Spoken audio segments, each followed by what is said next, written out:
সাংবাদিকক নিৰাপত্তা দিয়ক অসম চৰকাৰ সাংবাদিকক বিনা চৰ্তে মুক্তি দিয়ক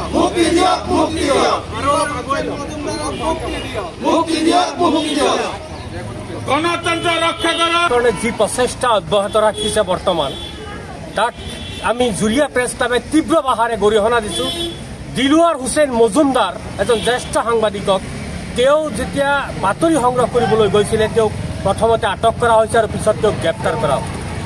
সাংবাদিক হৈছে গণতন্ত্ৰৰ চতুৰ্থ স্তম্ভৰ সাংবাদিকসকলে ক'ত কি দুৰ্নীতি হৈছে এইবিলাক ফাদিল কৰাৰ দায়িত্বই হৈছে সাংবাদিকসকলৰ।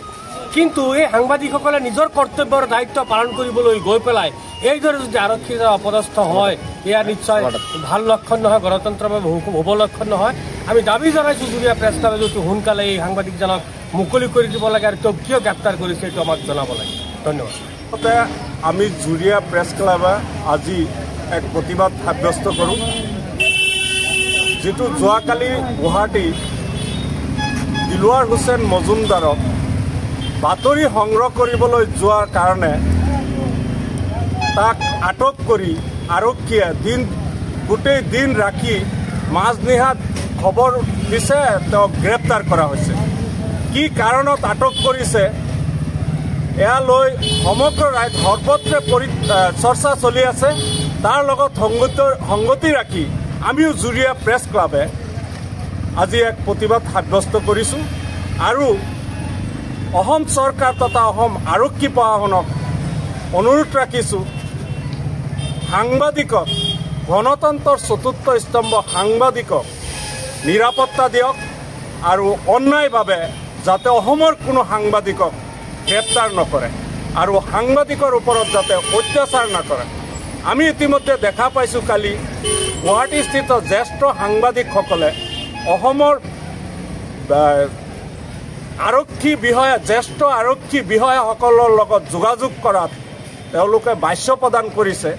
আমাৰ জ্যেষ্ঠ সাংবাদিকসকলে এটা কথাই প্ৰকাশ কৰিছে, দিলৱাৰ হুছেইন মজুমদাৰক কিয় গ্ৰেপ্তাৰ কৰা হৈছে। আৰক্ষী প্ৰশাসনে একো ক'ব নোৱাৰে, ওপৰৰ পৰা নিৰ্দেশ আহিলেহে ক'ব পাৰিব, ইনষ্ট্ৰাকশ্যন আহিব লাগিব। কালি এজন জ্যেষ্ঠ সাংবাদিকে ভাষ্য প্ৰদান কৰিছে। আমি অসম চৰকাৰ তথা অসমৰ আৰক্ষী প্ৰশাসনক অনুৰোধ কৰিছোঁ, আপোনালোক এজন দক্ষ আৰক্ষী বিষয়া অসমত থাকোঁতেও আকৌ ইনষ্ট্ৰাকশ্যনৰ ওপৰত কি ৰখি থাকে এয়া আমি সাংবাদিকসকলে আমি বুজি পোৱা নাই। যিহেতু আমি অসমৰ ভাৰতবৰ্ষৰ সমগ্ৰ ৰাজ্যৰ সাংবাদিকসকল আমি গণতন্ত্ৰৰ চতুৰ্থ স্তম্ভ। আপোনালোকক অনুৰোধ ৰাখিছোঁ, আপোনালোকে গণতন্ত্ৰটো ৰক্ষা কৰক আৰু সাংবাদিকৰ নিৰাপত্তা সুনিশ্চিত কৰক।